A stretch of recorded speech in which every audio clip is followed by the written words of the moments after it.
4 years after I watched the coffin of my only daughter lower into the cold earth, I returned to the villa I had bought for her. My son-in-law had sworn to me that the place was a rotting shell, a money pit that was bleeding us dry. But when I looked over that iron fence, I didn't see ruin. I saw fresh blooming roses. I saw a sleek sports car that didn't belong to him. And when I finally hacked into the security cameras, I froze at what I saw on the screen. It wasn't a ghost. It was something much worse. My name is Otis King. I am 72 years old, and for the last 4 years, I have been paying $5,000 a month to maintain a lie. If you have ever been deceived by the people you trusted to protect your family's legacy, hit that like button and subscribe to the channel. Let me know in the comments what city you are listening from, because I want to know how far this story travels. The gravel crunched under the tires of my 1998 Ford F-150 as I pulled up to the heavy iron gates. The truck was old, the paint was peeling, and the engine rattled with a cough that mirrored my own chest these days. It was a stark contrast to the surrounding. The Hampton, a place where the hedges were trimmed with nail scissors and the driveways were paved with money. I didn't belong here. I never had. I was a man of concrete and rebar, a man who built foundations with calloused hands and sweat. I bought this land and built this villa for my daughter Maya because I wanted her to have the softness I never had. I wanted her to look out at the ocean and feel peace. Now looking at the gate, all I felt was a cold, hard knot in my stomach. For 48 months, Braden, my son-in-law, had been feeding me stories. He would call me, his voice dripping with that slick Wall Street panic he perfected. Otis, he would say, the salt air is destroying the siding. The foundation is shifting. The roof has a leak the size of a dinner plate. We need to sell it, Otis. It's a liability. It's draining the trust fund. We have to sell it for cash, cut our losses before it falls down. I believed him. Why wouldn't I? I was an old man in Chicago, too tired and too broken by grief to fly out to New York. I just wrote the checks. $5,000 a month for maintenance, for repairs, for the upkeep of a house he said was uninhabitable. I did it because it was Maya's house. I did it because Braden was the last link I had to her. I turned off the truck engine. The silence of the neighborhood was heavy, expensive. I stepped out my work boots, hitting the pavement with a heavy thud. I walked up to the pedestrian gate, the one I had installed myself 10 years ago. It was a simple deadlock mechanism back then, solid brass, reliable. I reached into my pocket and pulled out the old key ring. The metal was warm in my hand. I slid the key into the hole, expecting the familiar resistance of the tumbler. It didn't go in. I frowned, pushing harder. The key stopped halfway. I pulled it out and leaned in close, squinting through my bifocal. The lock wasn't brass anymore. It was sleek black and digital. A biometric scanner with a keypad sat flush against the stone pillar. I stood there for a moment, the old key dangling uselessly in my hand. He changed the lock. He said the house was falling apart, that the doors were warping off their hinges, but he had installed a security system worth $3,000 on the front gate. You don't put a high-tech lock on a condemned building. You put it on a fort. A low growl started in my throat. I looked up at the security camera mounted on the pillar. The red light blinked at me, a steady, mocking pulse. Braden hadn't mentioned this. He hadn't mentioned security upgrades in the invoice for the roof repairs that never seemed to end. I stepped back and looked along the perimeter. The estate was surrounded by 8-foot hedges, privacy screens for the wealthy. I knew this property. I knew its bones because I had laid them. I walked along the perimeter wall, moving away from the camera's angle, my joints aching with the damp sea air. I found a spot where the ivy had grown thick over the brickwork, a weak point I had meant to reinforce years ago but never got around to. I gripped the vine. They were thick, sturdy. At 72, I wasn't the man who could haul 50-pound bags of cement up a ladder anymore, but rage is a powerful fuel. I pulled myself up my boots, scrambling for purchase on the rough brick. I groaned, heaving my weight over the top, and dropped down onto the soft earth on the other side. I landed in a crouch, expecting to see weeds. Braden had told me the landscaping budget had run out 6 months ago. He said the yard was a jungle, that the neighbors were complaining about the blight. He said it looked like a graveyard. I looked up. I wasn't in a graveyard. I was in a paradise. The grass was a carpet of emerald green, manicured to within an inch of its life. Not a blade was out of place. To my left, the hydrangeas were bursting with blue and purple heads, heavy and lush. But it was the center of the garden that made my breath hitch in my throat. Roses, dozens of bushes, red, white, pink. They were thriving, climbing the trellis, lining the stone path. Maya loved roses. When she was alive, she spent hours out here. She used to tell me, "Daddy, these roses are the only things that listen to me." Braden had told me they died the first winter after she passed. He told me the salt killed them. He told me there was nothing left but dead sticks and dirt. He lied. I walked forward, my steps slow, dreamlike. The scent of the flowers hit me sweet and heavy. This wasn't the smell of neglect. This was the smell of money. This was the smell of daily care of a landscaping crew that came twice a week. I did the math in my head. The lawn, the pruning, the fertilizer, the water bill for this kind of greenery in the summer heat. This cost thousands. Then I saw the car. It was parked in the circular driveway right in front of the main entrance. It wasn't Braden's sensible sedan. It was a low, aggressive sports car painted a matte gray that looked like a shark skin. A convertible. The top was down. leather interior custom rim. I walked up to it. I ran my hand along the hood. It was cold, but the engine ticked, cooling down. It had been driven recently. I looked at the house. The windows were gleaming. The paint was fresh, a crisp white that shone in the afternoon sun. There was no rot. There were no missing shingles. The house looked better than the day I handed Maya the keys. This was not an abandoned property. This was a $5 million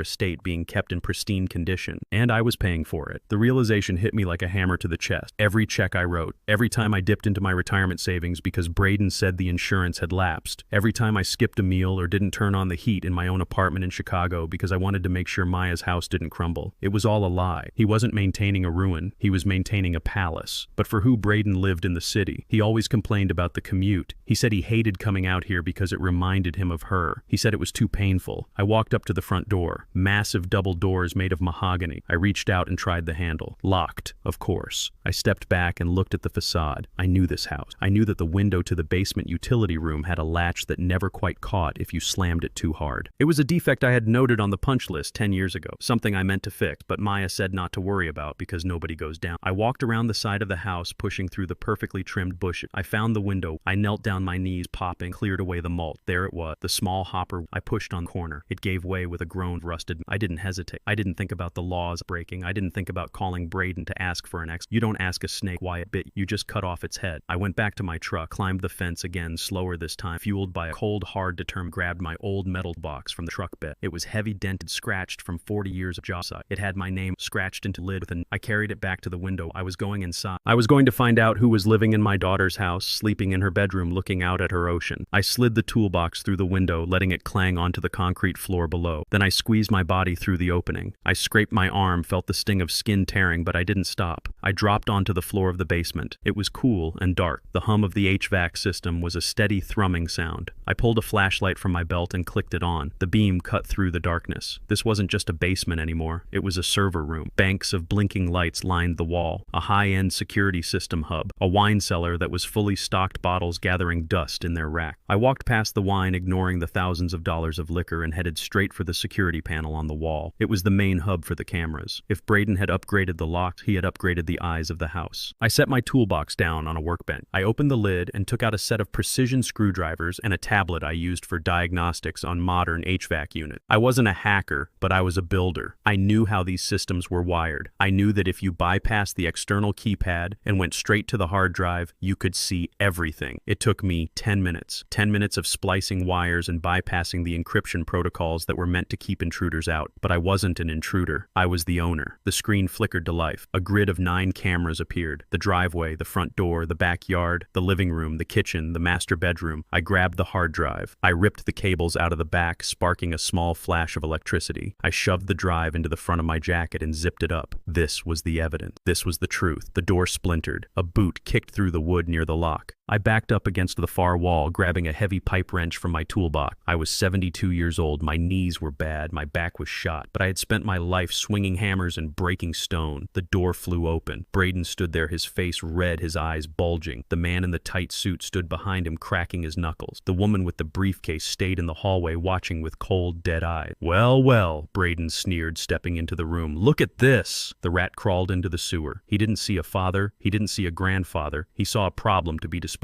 of. But he made one mistake. He forgot that rats know how to survive in the dark. And he forgot that this rat had just seen something worth dying for. I gripped the wrench tighter. "You better have a good lawyer, Braden," I said, my voice low and steady, "because I just saw the guests you didn't invite to the party." Braden's face went pale. For a second, the arrogance slipped. He looked at the severed cable. He looked at the blank screen. "Get him," he whispered to the man in the suit. "Don't let him leave with anything." The muscle stepped forward. I raised the wrench. The conflict wasn't just about money anymore. It was about blood, and I was ready to bleed. I swung the pipe wrench. I didn't aim for the muscle man's head. I wasn't a killer, despite what the rage in my blood was screaming at me to do. I aimed for the fluorescent light tube directly above their head. The glass shattered, raining down sparks and white powder. In the confusion, with the hired thug flinching and covering his eyes, I shoved past Braden. He grabbed at my jacket, his fingers slipping on the worn canvas, but I dropped my shoulder and slammed him into the doorframe. He went down with a gasp, more surprised than hurt. I didn't wait. I scrambled up the wooden stairs, my lungs burning, my bad knee me, screaming with every step. I hit the hallway floor and kicked the basement door shut, jamming the deadbolt home. It wouldn't hold them for long, maybe 2 minutes, maybe 3, but that was all I needed. I wasn't running away. I was taking the high ground. I marched into the living room, that cavernous space with the vaulted ceilings and the white marble floors that I had laid with my own hands for my daughter. It looked like a museum, now cold and expensive. I went straight to the massive television mounted above the fireplace. I pulled the hard drive from my jacket, the metal casing warm against my chest, and jammed the USB cable into the side of the screen. My hands were shaking, smeared with grease and dust, but I navigated the menu. I found the file. Friday night, the party. I hit play. The sound of thumping bass and clinking glasses filled the silent house. On the screen, Braden appeared laughing, holding court with a bottle of champagne surrounded by people who were treating my daughter's memory like a joke. I sat down. I didn't choose the edge of the seat. I sank right into the middle of the white leather sofa, my dirty work boots resting heavily on the imported rug. I folded my arms over my chest, gripping the wrench, and I waited. The basement door splintered. I heard the crash as it flew open. Footsteps thundered down the hall. Braden burst into the room first, his face flushed a deep, ugly crimson, his hair wild. The muscle man was right behind him, rubbing his eyes, looking ready to tear me apart. The woman with the briefcase trailed them, her expression unreadable, calculating. Braden stopped dead. He didn't look at me. He looked at the screen. Above the mantel, a 50-inch version of himself was grinding against a blonde woman while flicking cigar ash onto the floor. The audio was crisp. You could hear him shouting, "I hate this mausoleum, can't wait to dump it." Braden stared at the image, his mouth opening and closed. The arrogance drained out of him for a second, replaced by the sheer shock of seeing his secret life broadcast in high definition. I didn't move. I just watched him. "Turn it off," Braden whispered. Then he screamed it. "Turn it off." He lunged for the remote on the coffee table. I slammed the head of the pipe wrench down onto the glass table right next to his hand. The glass spider-webbed with a sickening crunch. Braden jerked back, clutching his hand to his chest like a child. "Sit down, Braden," I said. My voice was rough, like gravel in a mixer. "We need to talk about the roof repairs." Braden straightened up. He looked at the muscle man, then at the lawyer, regaining his composure. He smoothed his suit jacket, that veneer of the untouchable wealthy white man, sliding back into place. He looked at me with a sneer that I had seen 1,000 times on the faces of developers who tried to stiff me on contracts because they thought I couldn't do the math. "You are trespassing, Otis," Braden spat. "You broke into my home. You assaulted my employee. I can have you buried under the jail for this." "Your home?" I asked. I pointed the wrench at the screen. "That doesn't look like a grieving husband. That looks like a man celebrating. You told me the foundation was cracking, Braden. You told me the mold was eating the drywall. You told me the house was worthless." I reached into my back pocket and pulled out a thick folded sheaf of papers. They were crumpled and stained with sweat, but the numbers were clear. I threw them onto the shattered coffee table. They fanned out. Bank transfers, Western Union receipts, copies of checks I had written from my pension fund. $5,000 a month, Braden, I said, for 4 years. $240,000. I ate beans out of a can so you could fix the plumbing. I turned off my heat in the winter so you could repair the roof. I gestured to the screen where video Braden was pouring a bottle of wine onto the floor for a laugh. "Is that where my money went?" I asked. "Vintage wine. Whores." Braden laughed. It wasn't a nervous laugh. It was a cold barking sound. He stepped over the broken glass and looked down at me. "You pathetic old man," he said. "You think anyone cares about your little receipts? You think anyone in this zip code is going to listen to a retired contractor from the South Side? Look at you. You're filth. You're breaking and entering." He turned to the woman with the briefcase. "Call security. Tell them we have a violent intruder. Tell them he's armed." The woman nodded and pulled out her phone. I stood up. My knees popped, but I stood tall. I was 6'2". I had shrunk a bit with age, but I still cast a shadow over Braden. "I'm not leaving," I said. "I built this house. My name is on the deed. I bought the land. I poured the concrete." Braden shook his head, a pitying smile playing on his lips. He reached into his inner jacket pocket and pulled out a single crisp sheet of paper. He unfolded it slowly, deliberately, like he was handling a winning lottery ticket. "You really should have read the fine print on those insurance documents I sent you last year, Otis," he said softly. He held the paper up. It was a power of attorney. General, durable, irrevocable. And at the bottom right, next to the notary stamp, was a signature. Otis King. It looked like my signature. It had the loop on the O, the sharp slash on the K, but I knew I hadn't signed. I remembered the stack of papers he had sent me when I was in the hospital with pneumonia last winter. He said they were for updating the beneficiary in Maya's life insurance. He said he was just trying to help me organize my estate. I stared at the paper. My blood ran cold. "You forged it."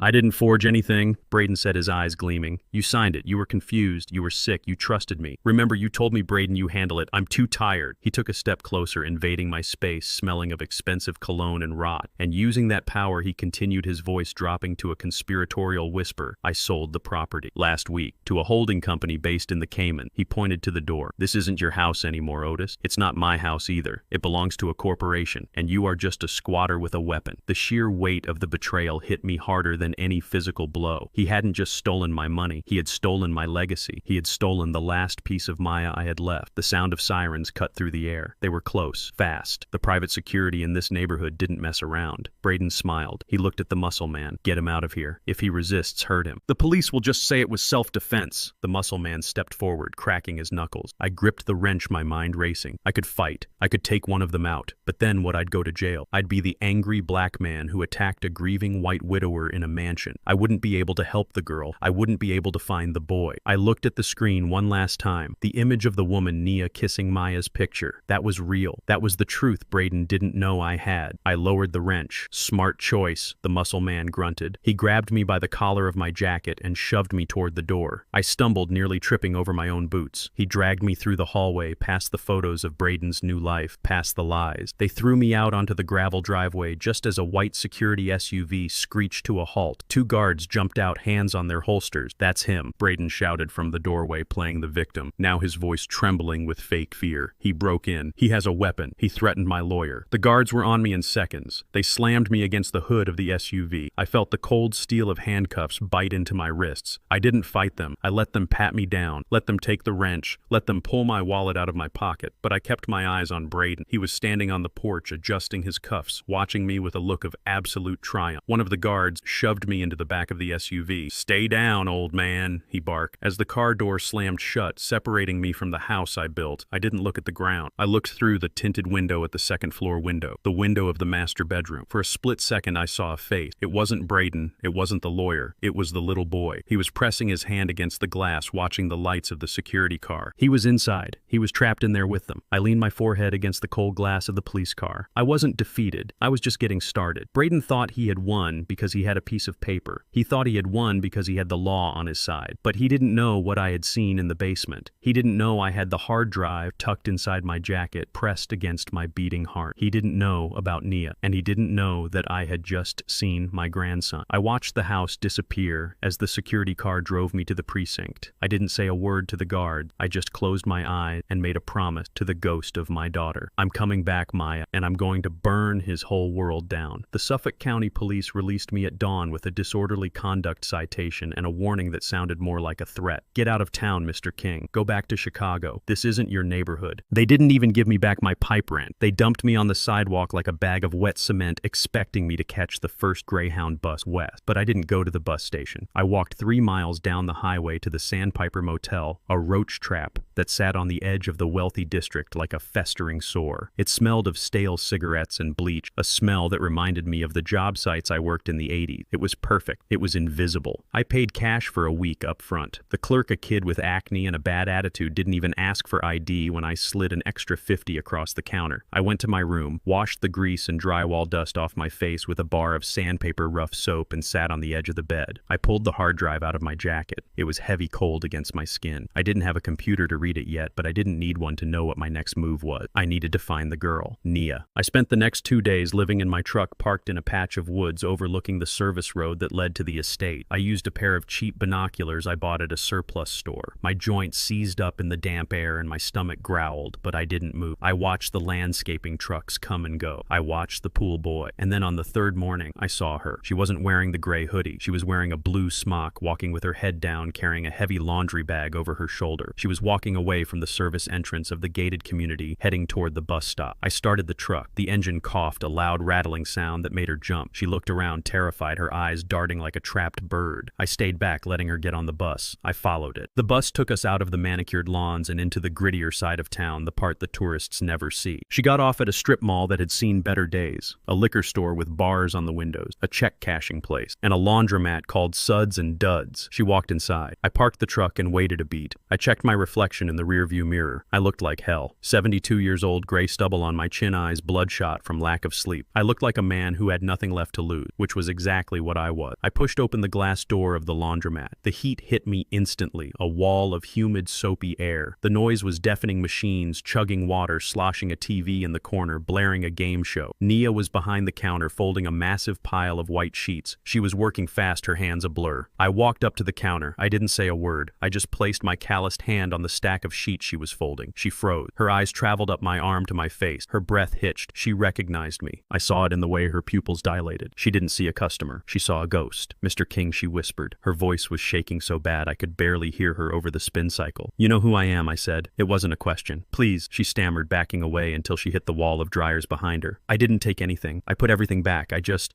wanted to clean it. Please don't tell him. If Braden finds out I was there, he'll kill me. She wasn't afraid of the police. She was afraid of Braden. That told me more than any confession. I'm not here for Braden, I said, leaning over the counter. I'm here because I saw you kissing my daughter's picture. Nia flinched. Tears welled up in her eyes, spilling over her cheek. She looked around the laundromat, checking to see if anyone was watching. You need to leave, she hissed. It's not safe. He has people watching everything. I don't care about his people, I growled. I care about why a stranger is breaking into my house to take care of my dead daughter's memory. Who are you? She hesitated, biting her lip. Then she whispered, I wasn't a stranger. I was Maya's assistant. I worked for her at the gallery for 3 years, before the accident. Maya never mentioned an assistant named Nia. We talked every Sunday. She told me about the weather, about the garden, about Braden's new business ventures. She never mentioned you. That's because she was protecting me. Nia said, her voice gaining a sudden sharp edge. She was protecting everyone she cared about. She knew he was listening to the calls Otis. She knew he had tapped the landline. My grip on the counter tightened. Tapped the call 4 years ago. Why, I asked. Why would he tap his wife's phone? Nia looked at me with a pity that burned worse than the anger. Because she found the accounts Otis. She found the offshore shell company. She found the transfers. Braden wasn't just a bad husband. He was laundering money for the cartel. He was using her gallery to wash dirty cash. The room spun. My daughter, my sweet Maya, who loved painting watercolors of the ocean, laundering money. She was going to leave him, Nia whispered, leaning in close. She had the divorce papers drawn up. She had a go bag packed. She was going to come to Chicago to stay with you. She told me the night before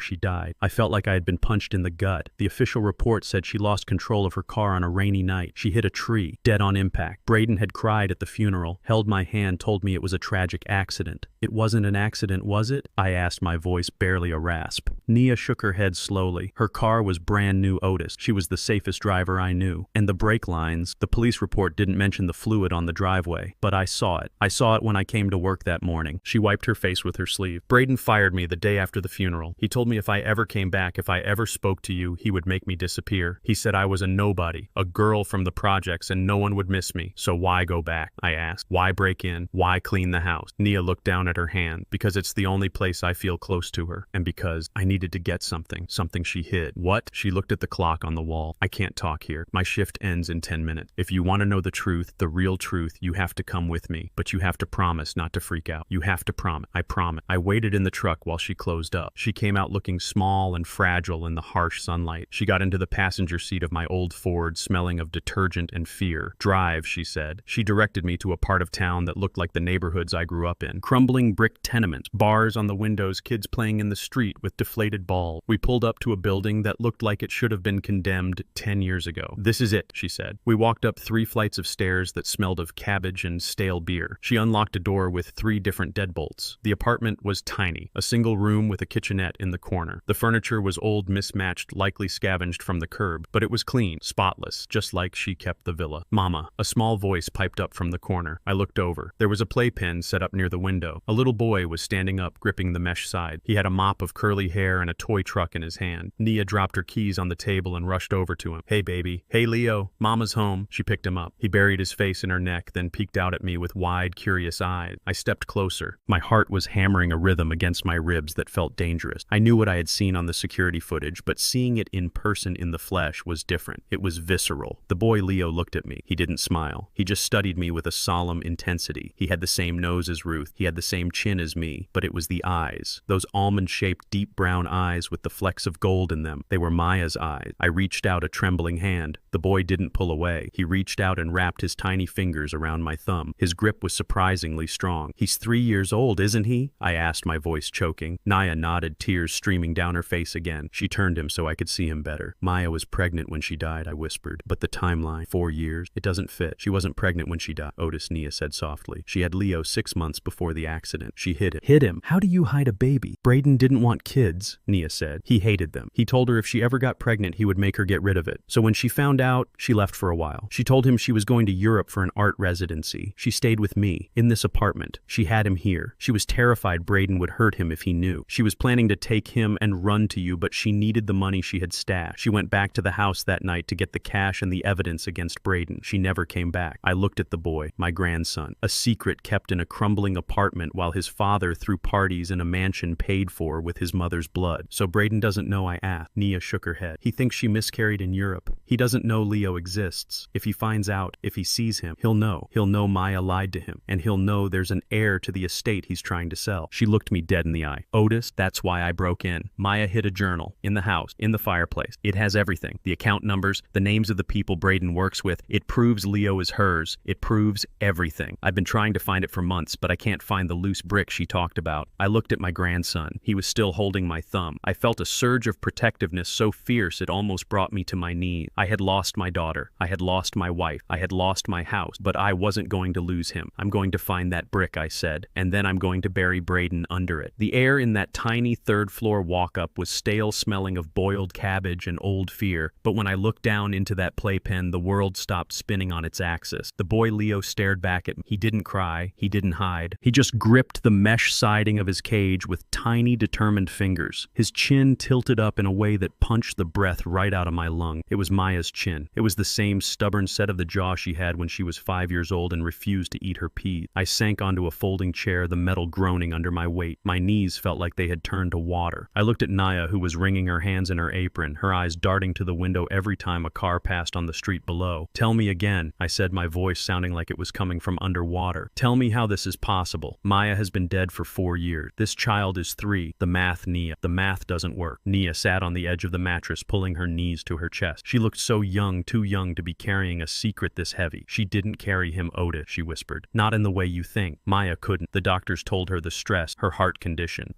It was too risky. But she wanted a baby more than anything. She wanted something that was hers, something Braden couldn't touch. I frowned. Maya never told me about a heart condition. She told me she was healthy. She told me she was happy. She lied to you too, Nia said softly. She lied to everyone to keep him safe. Braden, he made it clear. The first year they were married, he made her sign a post-nuptial agreement. It had a clause about heirs. If she died without a child, the estate, the trust, the gallery, everything went to him. If she had a child, the trust locked down until the kid was 21. Braden would get an allowance, but he wouldn't get control. I felt the blood rushing in my ears. So a child was a threat. A child was an obstacle, Nia corrected. Braden told her that if she ever got pregnant, he would make sure she didn't stay that way. He called it a parasite. He said he didn't want a brat ruining their lifestyle. But Maya, she found a way. She found a surrogate, a friend from college who lived in Jersey. They did it all in cash. No paper trail, no doctors connected to the family insurance. My hands clenched into fists on my knees. My daughter hiding a life, buying a future in back alleys because her husband was a monster in a silk suit. When Leo was born, Nia continued, tears spilling onto her cheeks. Maya was supposed to leave Braden. That was the plan. She had the baby stashed here with me. I was the nanny. I was the secret keeper. She would come here during the day pretending to be at the gallery. She would hold him for hours. She named him Leo because she said he was going to be strong. He was going to be the king of his own life. She looked at the boy who had sat down and was now banging his toy truck against the floor. She was going to tell you, Otis. She was so excited. She had the divorce papers ready. She was going to serve him, take Leo, and fly to Chicago. She said her daddy would know what to do. She said you would build them a fortress where Braden couldn't hurt them. I closed my eyes, fighting the burn of tears. I had been sitting in my recliner in Chicago watching football, thinking my daughter was living a fairy tale while she was planning an escape from a prison. And then the accident happened. I rasped. Nia shook her head violently. It wasn't an accident. She called me that night. She was frantic. She said Braden found the withdrawal slips for the surrogate. He didn't know about the baby yet, but he knew she was moving money. He was coming home early. She said she had to get to the villa to get the journal. She kept a journal, Otis. Every threat, every illegal transfer he made through the gallery, every bruise he left on her arms that she told you was from tennis. She hid it in the fireplace at the villa because she thought it was the one place he wouldn't look. She never made it back to us. The silence in the room was heavy, suffocating. I looked at the boy again. He wasn't just my grandson. He was the target. If Braden knew he existed, if Braden knew there was a living, breathing heir to the fortune he was trying to liquidate, this boy wouldn't last a week. Can I hold him? I asked. My voice was gentle, a stark contrast to the violence swirling in my head. Nia nodded. She went to the playpen and lifted him out. He didn't fuss. She walked over and placed him in my arm. He was heavy, solid. He smelled of baby powder and milk, a scent that cut through the grim atmosphere of the apartment. He looked up at me with those big, serious eyes. He reached out a small hand and touched the gray stubble on my chin. I felt a jolt go through me stronger than any electric shock I had ever taken on a job site. This was my blood. This was Maya's blood. This was the future. For the last 4 years, I had been mourning the past. I had been fighting for bricks and mortar, for wood and glass. I thought I was fighting for a house. I was wrong. The house didn't matter. The money didn't matter. This mattered. I pulled him close to my chest, tucking his head under my chin. My big, rough hand covered his entire back. I felt his heart beating against mine, a steady, strong rhythm. He's not safe here, I said, my voice hardening into steel. Braden isn't just a thief. If he killed Maya, he's looking for me. Nia interrupted, her voice trembling. I saw a car parked outside the laundromat yesterday, a black sedan, the same kind his security guys drive. I think he knows I took something. He doesn't know about Leo, but he knows I have the journal key. The journal key. Nia reached into her shirt and pulled out a chain. Hanging from it was a small antique iron key. Maya didn't just hide the journal in the fireplace, she said. She locked it in a metal box and bricked it in. She told me if anything happened to her, I had to get it. I tried Otis. I tried so many times. That's why I break in. I clean to cover my tracks, but I spend hours trying to pry those bricks loose without tools. I can't do it. I'm not strong enough. I looked at the key, then at my hand. I was old. I was tired. But I knew bricks. I knew mortar. I knew how to take things apart. Braden thinks he's hunting a scared girl, I said. He doesn't know he's hunting a grandfather. I stood up, holding Leo with one arm. He felt right there. He felt like he belonged. Pack a bag, I told Nia. We're leaving. Where? We can't go to your hotel. He'll find us. We're not going to a hotel, I said. I have friends. People who don't exist on paper. People who owe me favors from the days when I ran crews in neighborhoods the police were too scared to patrol. Nia started throwing clothes into a backpack. Diapers, formula, a stuffed rabbit. I walked to the window and peered through the blinds. The street below was quiet, but it was a deceptive quiet. The shadows stretched long and thin in the afternoon light. We need that journal, I said. If it has proof of the money laundering, that's federal. That puts Braden away for life. That keeps Leo safe. But how do we get back in? Nia asked, zipping the bag. He's got new security. He's got guards. You said he caught you. He caught an old man with a wrench, I said. He didn't catch a man who knows the drainage schematics of that property better than the architect. There's a storm drain that runs under the garden. It comes out at the seawall. It's tight, it's wet, and it smells like hell, but it leads right into the basement utility sump. I looked at Leo. He had fallen asleep on my shoulder, trusting me completely. I would crawl through a mile of sewage to keep him safe. We were halfway to the door when my pocket buzzed. I froze. It was my cell phone, the one I rarely use, the one Braden had the number for. I pulled it out. The screen flashed with a restricted number. Don't answer it, Nia whispered. I have to, I said. I need to know where his head is at, I answered, putting it on speaker but keeping the volume low. Mr. King, a voice said. It wasn't Braden. It was smooth, professional, and cold as ice. This is Arthur Sterling, representing the estate of Braden Miller. I didn't say anything. I just breathed. Mr. King, are you there? I'm here, I grunted. Good. I'm calling to inform you as a courtesy. We have filed an emergency injunction with the New York Supreme Court this afternoon. Based on your recent erratic behavior, the violent break-in at the Hamptons property, and the disturbing voicemails you have left my client, I never left any voicemail. We have successfully petitioned for a temporary freeze on all your assets pending a competency hearing. Your bank accounts have been locked, Mr. King. Your credit cards have been suspended. We have also flagged your social security number with the credit bureau. My hand tightened around the phone. They were cutting off my air supply. They were starving me out. You can't do that, I said, my voice calm, dangerously calm. It's my money. It is a protective measure, Mr. King, the lawyer said, his voice dripping with false concern. We are worried about you. Dementia can be a rapid and tragic decline. We just want to make sure you don't hurt yourself or anyone else. Until the hearing next month, you won't have access to any funds. I suggest you turn yourself into the local police precinct for a wellness check. They can help you find a shelter. The line went dead. I stared at the phone. He had frozen my life. I had $200 in my wallet. I had a truck running on fume, and I had a woman and a baby depending on me. They thought this would break me. They thought stripping me of my money would make me crawl back to Chicago. They thought they were dealing with a pensioner. They forgot that I started with nothing. I knew how to be poor. I knew how to be hungry. And more importantly, I knew that a man with nothing left to lose is the most dangerous man on earth. I looked at Nia. Her eyes were wide with panic. She had heard every word. He cut you off, she whispered. We have no money. I put the phone in my pocket. I adjusted Leo on my hip. Money is just paper, Nia, I said. We have the truth, and tonight we're going to go get it. Let's go. I walked into the First National Bank on 5th and Main with the weight of the world on my shoulders and a screaming toddler waiting in the truck outside with a terrified girl. I needed cash. Diapers cost money. Gas cost money. And War was the most expensive thing of all. I walked up to the teller, a woman I had known for 10 years, a woman who used to give me lollipops for Maya when she was little. She didn't smile today. She looked down at her screen, her face pale, and then she pressed a button under the counter. Mr. King, she said, her voice tight. Mr. Henderson would like to see you in his office. I knew what that meant. I didn't argue. I marched past the velvet ropes and straight into the glass-walled office at the back. Mr. Henderson was sitting there wearing a suit that cost more than my my first house. He was a white man, soft hands, soft face, the kind of man who had never held a shovel in his life. He was also Braden's golf buddy. I had seen the pictures on Braden's man. "Otis," he said, standing up but not offering his hand. "Please, have a seat." I didn't sit. I stood there, letting my shadow fall over his desk. "My card was declined," I said. "I have $200,000 in my savings account. Why was my card declined?" Henderson sighed a long, theatrical exhale that smelled of peppermint and condescension. He picked up a file from his desk and tapped it against his palm. "It's out of my hands, Otis," he said, his voice dripping with that fake, syrupy pity that rich folks use when they're screwing you over. "We received a court order this morning, temporary guardianship. Your accounts have been frozen pending a competency hearing." "Competency?" I asked, my voice low. Henderson opened the file. He slid a piece of paper across the polished mahogany. It was a medical report. I recognized the letterhead. It was from a private clinic in the city, a place I had never set foot in. The diagnosis was highlighted in yellow. Advanced senile dementia, paranoid delusion, risk of self-harm. "Braden is very worried about you," Otis Henderson said, looking at me over the rim of his glasses. "He told me about the incident at the villa. Breaking windows, assaulting staff. That's not the Otis I know. That's the disease talking." I looked at the signature on the bottom of the report. Dr. Eris Thorne. I had never met a Dr. Thorne, but Braden had. "It's a lie," I said. "I'm as sane as you are. Braden forged this. He's trying to steal the estate." Henderson shook his head slowly, a sad smile playing on his lips. "See, that's the paranoia. Braden isn't stealing anything. He's protecting your assets. He loves you, Otis. He wants to make sure you have the care you need. He's already arranged for a facility in upstate New York. A very nice place. They specialize in difficult cases." He leaned forward, clasping his soft hands together. "Go home, Otis. Go back to your hotel. Wait for Braden. He's coming to pick you up. Stop fighting. You're only hurting yourself." I looked at him. I looked at the man who was holding my life hostage with a smile. I wanted to reach across the desk and throttle him. I wanted to smash his face into the desk until that pitying look was gone, but I didn't. That's what a crazy man would do. That's what Braden wanted me to do. He wanted a scene. He wanted the security guards to drag me out screaming so he could use the footage in court. I took a deep breath. I picked up the medical report, folded it neatly, and put it in my pocket. "You're right, Mr. Henderson," I said, forcing my voice to be calm. "I'm tired. I just want to go home." Relief washed over his face. He thought he had won. He thought he had talked down the angry old black man. "Good," he said. "That's the best decision." I walked out of the bank. I walked past the security guard who had his hand on his taser. I walked out into the bright, blinding sunlight and got back into my truck. Nia was in the passenger seat, Leo asleep in her arms. She looked at my face, and she knew. "He froze it, didn't he?" she whispered. "He froze the accounts," I said, starting the engine. "He thinks he cut my throat." I pulled out into traffic. I didn't go back to the hotel. I drove in the opposite direction toward the industrial district, toward the part of the city where the buildings were brick and the windows were barred. Braden knew about my bank accounts. He knew about my pension. He knew about the trust. He thought he knew everything about me. He thought I was just a retired contractor who played by the rules. But he didn't know about the 80s. He didn't know about the years when I ran crews in neighborhoods where the banks wouldn't open branches. He didn't know that in my line of work, you didn't trust digital money. You didn't trust suits. You trusted gold and you trusted cash, and you kept it where the IRS and the sons-in-law couldn't find it. I pulled up to a nondescript building on a side street. It wasn't a bank. It was a private vault company, the kind used by jewelers and people who valued privacy over interest rate. It had thick steel doors and armed guards who didn't care about court orders unless they came with a SWAT team. I told Nia to wait. I walked inside. The air was cool and smelled of gun oil. The guard behind the bulletproof glass nodded at me. He recognized me. I had been coming here for 30 years. I didn't need an ID. I needed a key. I reached into the secret compartment of my old leather wallet behind the photo of Ruth. I pulled out a long, heavy brass key. It was tarnished with age, but it was the most valuable thing I owned right now. I went down to the vault. Box 404. I inserted the key. The lock turned with a heavy, satisfying clunk. I pulled the box out. It was heavy. I opened the lid. Inside, stacked in neat rubber-banded rows, was $50,000 in cash. 20s, 50s, 100s. Money I had skimmed off the top of every job I ever did. Money I had saved for a rainy day. Well, it was pouring now. I took the cash, all of it. I shoved it into a canvas bag I had brought from the truck. I left the box empty. I wasn't coming back. I walked out of the vault feeling 10 pounds heavier and 10 years younger. Cash was freedom. Cash was power. Braden could freeze a computer screen, but he couldn't freeze this. I got back in the truck and tossed the bag onto the seat between Nia and me. She looked at it, her eyes widening. "What is that?" she asked. "That is the war chest," I said. I drove to a payphone. I didn't want to use my cell. Braden was probably tracking it. I dialed a number I hadn't called in 5 years. It rang twice. "Yeah," a voice answered. It was rough like sandpaper on concrete. "Marcus," I said. "It's Otis King." There was a pause, then a low chuckle. "Otis, I thought you were dead or retired." "Which is worse?" "I need you, Marcus," I said. "I need the shark." Marcus wasn't a fancy lawyer. He didn't have a glass office in a skyscraper. He didn't play golf. He operated out of a brown brownstone in Harlem, and he specialized in cases that other lawyers wouldn't touch. He was the guy you called when the system was trying to crush you. He was the guy who knew where the bodies were buried because he had helped dig a few of the graves. "I'm retired, Otis," he said. "I'm growing tomatoes in my backyard. I have 50,000 cash," I said. "And I have a son-in-law who thinks he can forge my signature and steal my daughter's estate." Silence on the line. Then the sound of a chair scraping against a floor. "I hate tomatoes anyway," Marcus said. "Meet me at the diner on 125th in an hour. Bring the paperwork." I hung up. I looked at Nia. She was watching me, a flicker of hope in her eyes. "Who did you call?" she asked. "An old friend," I said. "A man who owes me a life." We met Marcus at the diner. He was a small man, sharp-eyed, wearing a suit that was 10 years out of style but pressed razor sharp. He listened while I told him everything. I showed him the fake medical report. I told him about the cameras. I told him about Leo. When I finished, Marcus didn't look shocked. He didn't look pitying. He looked hungry. "He forged a POA," Marcus said, tapping his finger on the table. "That's a felony. He filed a false medical report. That's fraud. He's freezing your assets to prevent you from fighting back. That's malicious litigation." "Can you stop him?" I asked. "Stop him?" Marcus grinned, showing a gold tooth. "Otis, I'm going to gut him, but we need proof. Real proof. The video is good, but he'll claim it's doctored. He'll claim you're senile and seeing things. We need something biological. We need something that links him to the fraud directly." "We need the journal," Nia whispered. Marcus looked at her. "What journal?" "Maya's journal," she said. "It's in the house, bricked into the fireplace. It has the account numbers. It has the dates. It proves the money laundering." Marcus sat back. "Money laundering. Now we're talking RICO. Now we're talking federal prison. But if it's in the house, we have to get it," I said. "You can't go back there." "Otis," Marcus warned. "There's an injunction. If you step foot on that property, they'll lock you up and throw away the key. They won't even need the competency hearing. You'll just be a felon." I looked at Leo, who was happily eating a French fry. I looked at the cash in the bag. "I don't care about the law, Marcus," I said. "I care about justice. You handle the courts. You file the motions. You keep Braden busy." "And you?" Marcus asked. "What are you going to do?" I stood up. "I'm going to do what I do best. I'm going to a job site. I needed to get back into that house, but I couldn't just break a window again. Braden had beefed up security. He had guards. He had cameras. I needed a distraction. A big one." I looked at Nia. "Do you still have the keys to the pool house?" I asked. She shook her head. "He changed those too. But I know the code to the gardener's shed. He keeps the chemicals there. The chlorine, the fertilizer." I smiled. It wasn't a nice smile. "Perfect," I said. Marcus looked at me, his eyes narrowing. "Otis, whatever you're thinking, don't tell me. I can't defend you if I know you're committing arson." "It won't be arson, Marcus," I said. "It'll be a gardening accident." I grabbed the bag of cash. I was done playing defense. Braden had frozen my money. He had called me crazy. He had taken my house. Now I was going to take it back. And I was going to start by lighting a fire under his ass. Literally. The night air smelled of expensive perfume and impending disaster. I crouched in the shadows of the rhododendron bushes, my knees aching against the damp earth, watching the house. It was lit up like a cruise ship. Golden light spilling from every window, the bass of the music thumping so hard I could feel it in my chest. Braden was throwing another party. Of course he was. He was celebrating his victory. He thought he had buried me under a mountain of legal paperwork and restraining orders. He thought I was an old dog who had gone off to lick his wound. He was wrong. I wasn't licking my wounds. I was sharpening my teeth. I checked my watch. 11:42 p.m. The same time the party usually peaked. The guards were relaxed, standing by the front gate, smoking cigarettes and laughing at something on their phone. They were watching the street, expecting a frontal assault. They weren't watching the gardener's shed in the back corner of the lot. I had slipped over the perimeter wall 10 minutes ago, moving slow, moving low. I had the canvas bag slung across my chest. Inside was a pry bar, a heavy flashlight, and a Ziploc bag for the evidence. But my most important tool was already waiting for me in the shed. Nia had given me the code, 1985, Maya's birth year. Even the gardener knew my daughter better than her husband did. I crawled to the shed door and punched in the numbers. The lock clicked. I slipped inside. The smell of fertilizer and gasoline hit. I grabbed a metal bucket and a bag of pool shock calcium hypochlorite. I knew from 40 years on job sites that if you mixed this with brake fluid, you didn't get an explosion. You got smoke. Thick, white, acrid smoke that billowed out like a dragon's breath. It looked terrifying, but it wouldn't burn the house down. I wasn't going to destroy Maya's legacy. I was just going to flush the rats out. I poured the granules into the bucket. I pulled a bottle of brake fluid from my pocket. I took a deep breath. Showtime. I poured the fluid and ran. I made it to the edge of the patio just as the chemical reaction kicked in. A hissing sound cut through the music, followed by a plume of white smoke that shot 10 feet into the air. It looked like the shed was an inferno. "Fire!" I screamed, disguising my voice with a rough guttural bark. "Fire in the back." Panic is a beautiful thing. It makes people stupid. The music cut out. Screams erupted from the pool area. I watched as the 2 security guards from the front gate came sprinting around the corner, hands on their holsters, shouting into their radios. Braden ran out onto the balcony, a drink in his hand, looking down at the chaos with wide, fearful eyes. "Get the hoses," he screamed. "Don't let it spread to the garage. My Porsche is in there." That was my cue. While every set of eyes was fixed on the white smoke billowing into the night sky, I slipped through the unlocked French doors into the library. The silence inside was jarring. The house felt hollow despite the expensive furniture. I didn't waste time. I had 2 objectives: biological proof and the truth. I moved through the shadows of the hallway, heading for the stairs. I needed to get to the master bathroom. I needed something that had been in Braden's mouth. A hair could be argued away. A toothbrush couldn't. I reached the master suite. The door was open. The bed was unmade sheets, tangled, smelling of sex and stale champagne. I ignored the nausea rising in my throat and went straight to the ensuite bathroom. It was all marble and gold fixtures, a monument to Braden's vanity. There, on the quartz counter, sat a silver cup, 2 toothbrushes, 1 pink, 1 black. I grabbed the black one. I pulled a sterile evidence bag, courtesy of Marcus, from my pocket and dropped the toothbrush inside. I sealed it, my heart hammering a frantic rhythm. This was the DNA. This was the link that would prove Leo was his son, the son he tried to erase. 1 down. Now for the hard part. I slipped back out into the hallway. The noise outside was getting louder. Sirens were wailing in the distance. The real fire department was coming. I had maybe 3 minutes before the house was swarming with firefighters. I ran down the stairs, my boots making no sound on the runner. I headed for the living room. The massive stone fireplace dominated the far wall. It was the heart of the house. Maya had loved this fireplace. She used to sit here on rainy days reading. Nia said she bricked it in, a loose stone on the left side of the hearth near the floor. I knelt in front of the fireplace. The stone was cold and rough under my fingers. I pulled the small pry bar from my bag. I tapped the brick. Solid, solid, solid. Then a hollow thud. It was the 3rd brick from the bottom. The mortar around it looked old, but if you looked closely, you could see the scratch marks where it had been dug out and repacked with gray putty. Maya wasn't a mason. She had done her best to hide it. I jammed the tip of the pry bar into the seam. I leaned my weight into it. The putty crumbled. The brick groaned, then slid forward an inch. I grabbed it with my fingers and pulled. It came loose, heavy, and dusty in my hand. I set it aside and reached into the dark cavity. My fingers brushed against cold metal. I pulled it out. It was a small black lockbox, heavy, rattling with the sound of loose papers. I stared at it for a second, a lump forming in my throat. This was it. This was Maya's voice from the grave. This was the evidence that she hadn't just died. She had been silent. I shoved the box into my canvas bag. I had it. I had everything. I stood up to leave, turning toward the kitchen door, my escape route. Well, hello there. I froze. Standing in the doorway of the living room was a woman. It was the blonde from the video, Braden's mistress. She was swaying slightly, holding a half-empty glass of wine. She looked at me with glassy, unfocused eyes. She wasn't panicked. She was drunk. "Are you the fireman?" she slurred, giggling. "You're a little old for a fireman, aren't you?" I stared at her. She didn't recognize me. To her, I was just a man in a work jacket covered in dust. I was invisible labor. "Yes, ma'am," I said, my voice low. "Just checking the ventilation. You should go outside. It's not safe here." She pouted, taking a step toward me. "But it's loud outside, and Braden is screaming at everyone. He's such a buzzkill." She reached out a hand, touching the sleeve of my jacket. I flinched. If she screamed, if she realized who I was, it was over. "Go," I commanded, putting a hard edge in my voice. "Now." She blinked, startled by the tone. She pulled her hand back. Okay.